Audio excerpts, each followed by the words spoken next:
कि बलम घरवा फुकला सेखी में। वास्तव में आदमी देखा देखी में अपने पूरा जीवन बर्बाद कर देता है।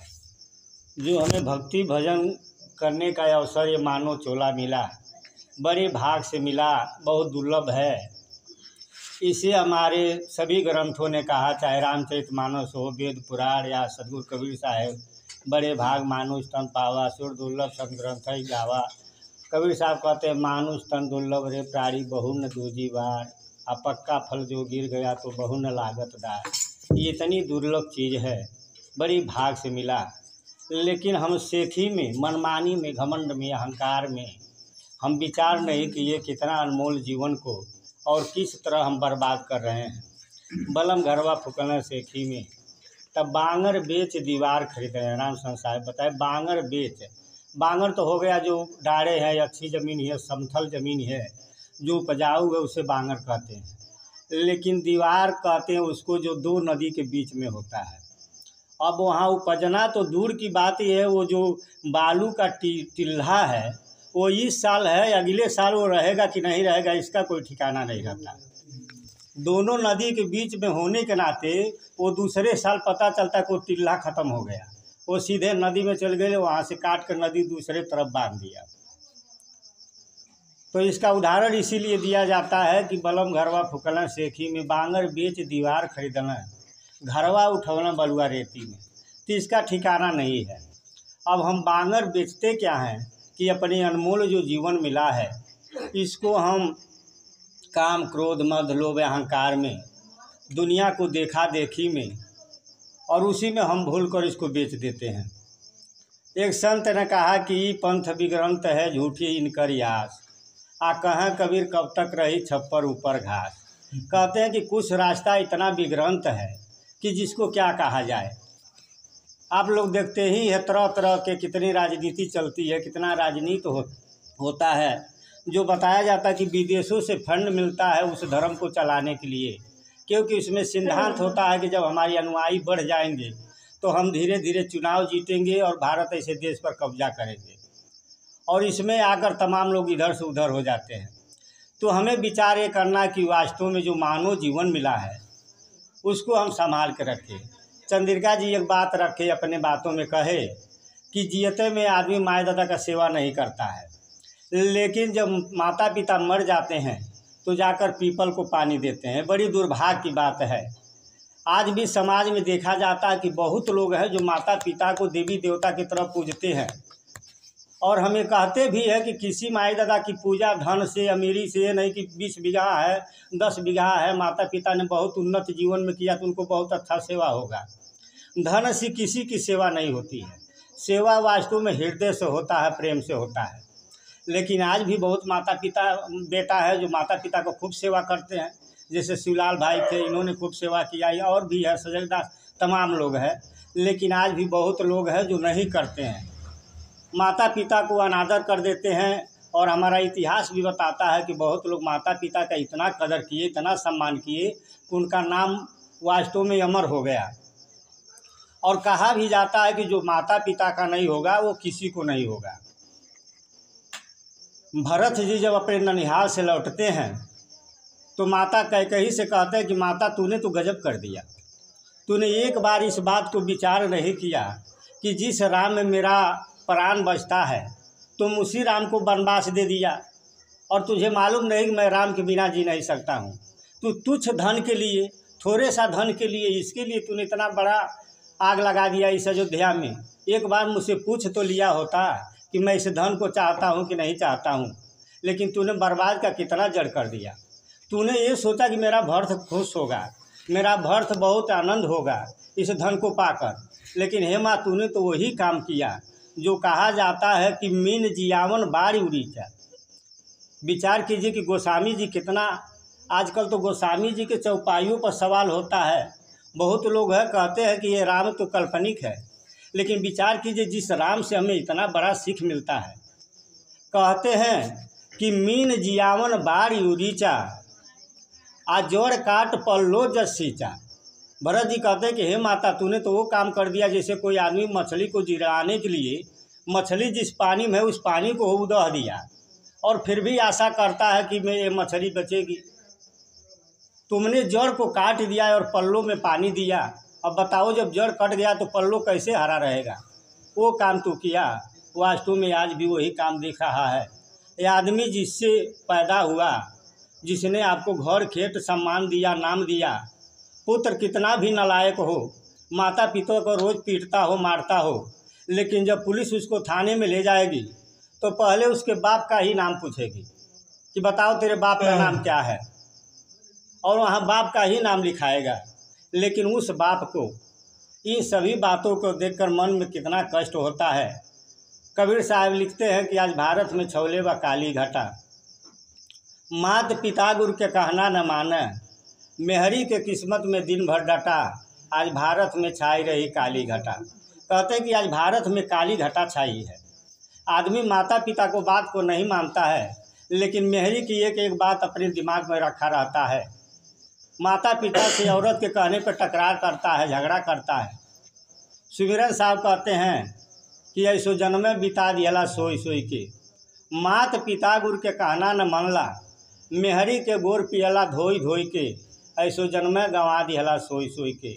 विचार कीजिए कि इन सभी शब्दों को महापुरुषों को क्यों कहना पड़ा। इसलिए कि जो माता पिता ने बहुत आस किया था, बड़ा उम्मीद किया था, फटाहा पहनकर, कुरान पहनकर, रूखी सूखी खाकर बेटा को जिलाया पढ़ाया। अब ये भी देखिए कचरज की बात होती है कि जो गरीब व्यक्ति होता है वो अपने माता पिता का सेवा कर देता है, लेकिन जो लड़के को पढ़ाकर कलेक्टर डीएम बना देते हैं माता पिता, वो तो बिल्कुल ही धिक्कार देता है।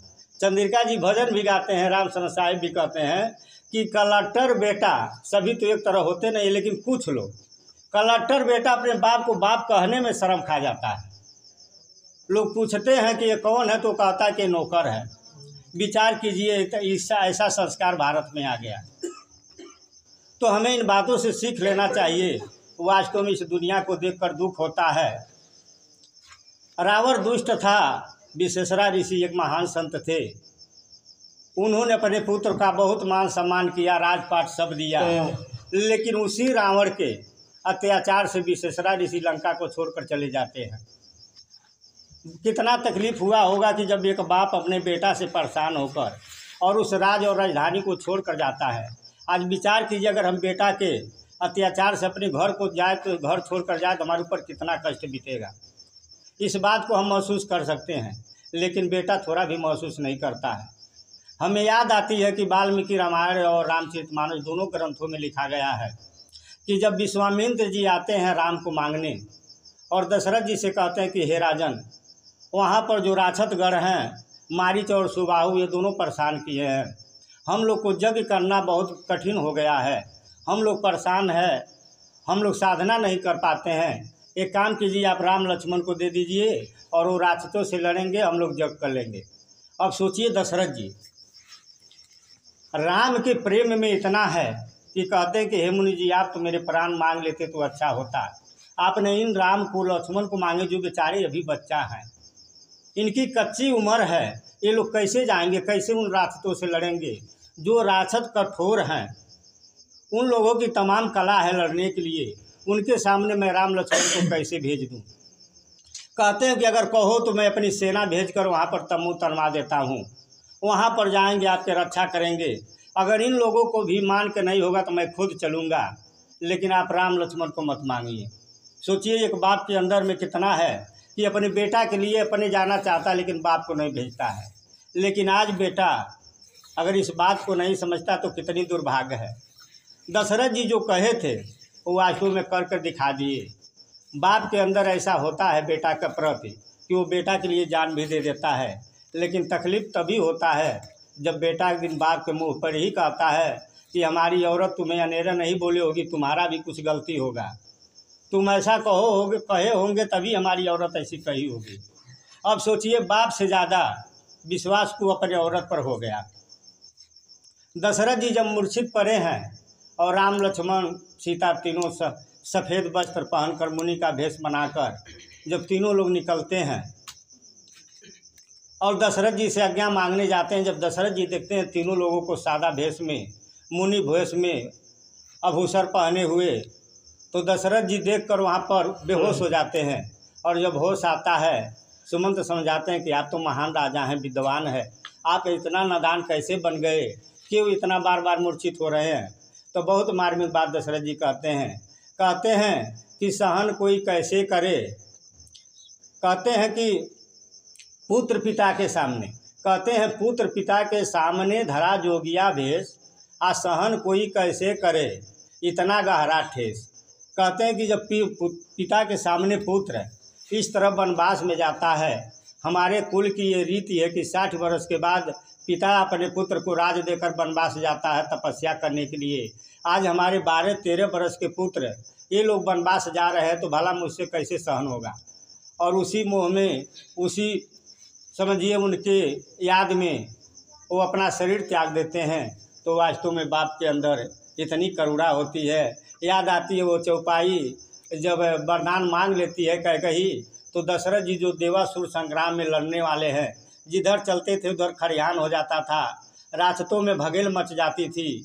वो ऐसा योद्धा जब वरदान कैकही मांग लेती है तो अपनी सारी मर्यादा को छोड़ते हुए अपने पुत्र के लिए उस कैकही को पैरों को पकड़ लेते हैं दोनों हाथ में, और पैर पकड़ के कहते हैं कि हे कैकही, तूने राम के लिए वनवास, भरत के लिए राज मांगा, ये ठीक बात है, लेकिन राम के लिए वनवास मत मांग। मैं तेरा पैर पकड़ता हूँ, तू एक वरदान मांग ले, भरत राज ले ले, ठीक है, वो भी मेरा बेटा है, लेकिन राम को वनवास वाला वर वापस कर ले। कैकही एक भी नहीं सुनती है, फिर भी कहते हैं कि मांगो माथ अबह दे तो ही, आ राम बिरह मत मारो मोही। कहते हैं कि अगर तुम मांगोगी तो मैं अभी अपना सिर काट के दे दूंगा, लेकिन राम के विरह में मुझे मत मारो। कवि कितना सुंदर बात लिखते हैं। और गोस्वामी तुलसीदास जी कहते हैं कि बिलखत राव बिकल यही भांति, आ पंख जार जिम गिरा संपाति। कहते हैं कि दशरथ जी ऐसे ही बिलखते हैं जैसे संपाति और जटाऊ दोनों सूर्य के पता लगाने गए, और जटाऊ का जब पाँख, संपाति का जब पंख जड़ गया तो किस तरह बिलखते हुए ज़मीन पर गिरा, वही हाल आज राजा दशरथ का है। इसलिए हमें विचार करना चाहिए। संत महात्मा इसीलिए हमारे समाज के दर्पण है, याद दिलाते हैं कि वास्तव में इस बात को समझना चाहिए।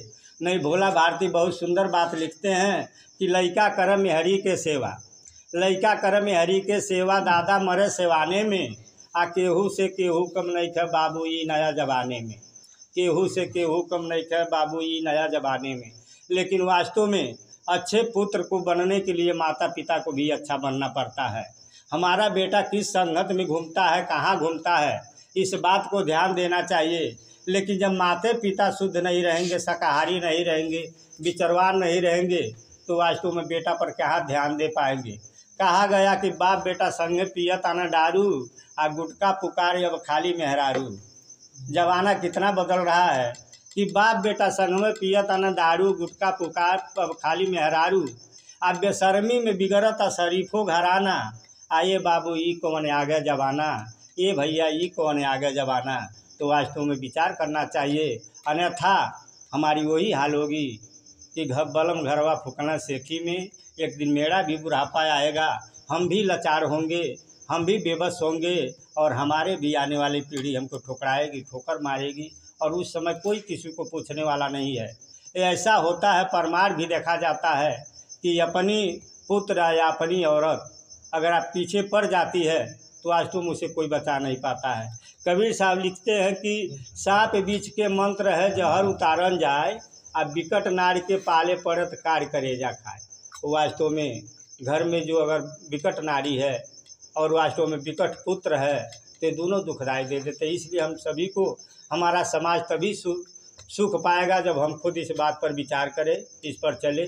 तो आइए आप सभी लोगों को मैं धन्यवाद देता हूँ। बहुत सुंदर भजन हुआ, और इसी के साथ मैं अपनी बारी को समाप्त करता हूँ। अगर हमारे कहने सुनने में किसी बात में त्रुटि हुआ होगा तो आप लोग क्षमा कीजिए। ये तो बात है कि कोई संसार में सर्वज्ञ है नहीं, जो बोलता है उससे गलती होता है, जो चलता है वो गिर भी जाता है। साहेब बदली।